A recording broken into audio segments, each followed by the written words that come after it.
these self-driving cars on our streets are incredibly dangerous. And they should be taken off the road immediately. This is one clip from a Twitter user at NLA, ENELALAYY.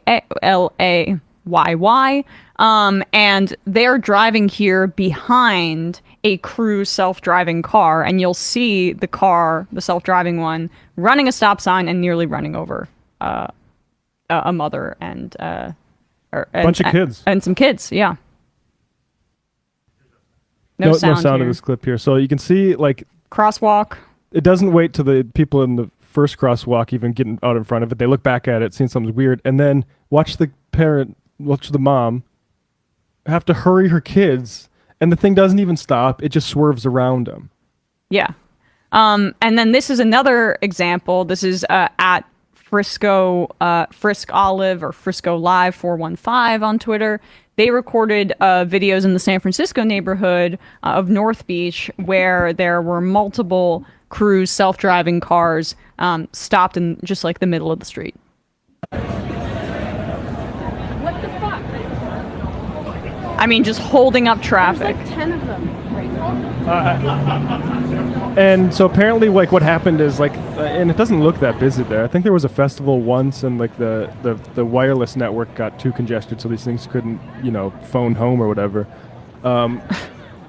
It's an embarrassment. Like, there should be recalls of local officials, like whoever let this happen, and is allowing these tech companies, and it's lots of them, to run these things across San Francisco and basically just like, oh, iterate, we're going to get better. Yeah, how many kids have to nearly get hit in a crosswalk to make this worthwhile, of this brave new world where, where we can, like, Well, LA Times headline, 11 more crash deaths linked to automated tech vehicles. Like, the people are, it's not just near instances of running over kids like that we saw in the video. Yeah. It's killing people.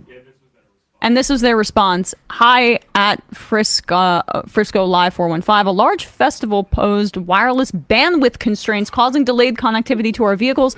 We are actively investigating and working on solutions to prevent this from happening again. We apologize to those who are impacted. Like, the good news is that there will never be a large festival ever again.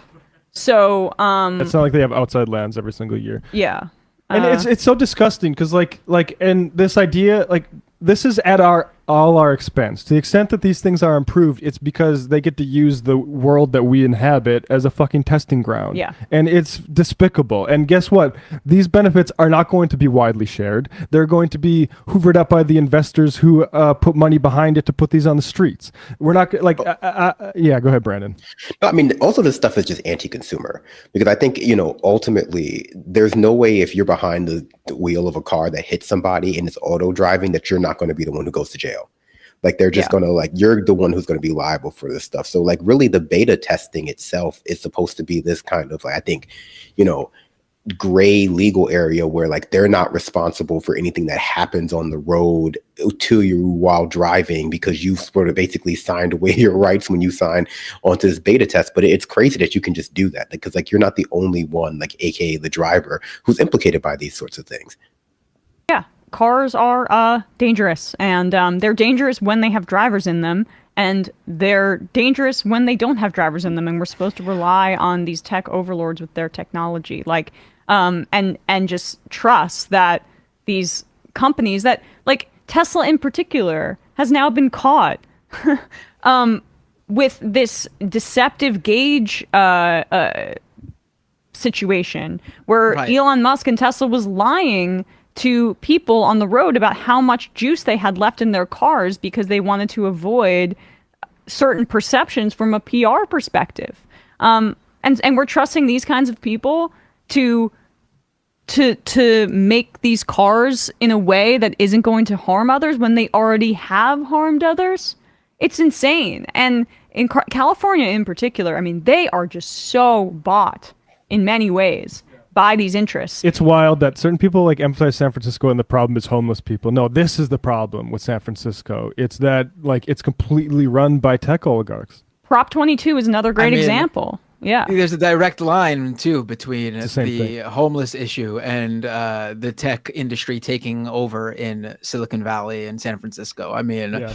they completely, did to San Francisco, I guess what you could say, like financial institutions and corporate America did to New York City when it came to, affordability and living in the city. Yeah.